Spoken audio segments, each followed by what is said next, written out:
The moment you understand, after eating, lying down in the bed and cooperating with your mind is not Sushupti or sleep or rest. It is Swapna Sushupti.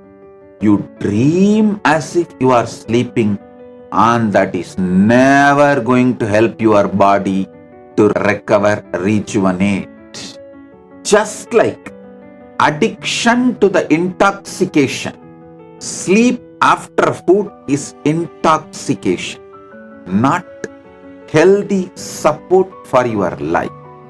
If you are feeling tired and have to sleep after food, something is wrong with your food. Join the live celebrations of the Kailasas in Navaratri 2025 and subscribe to this channel.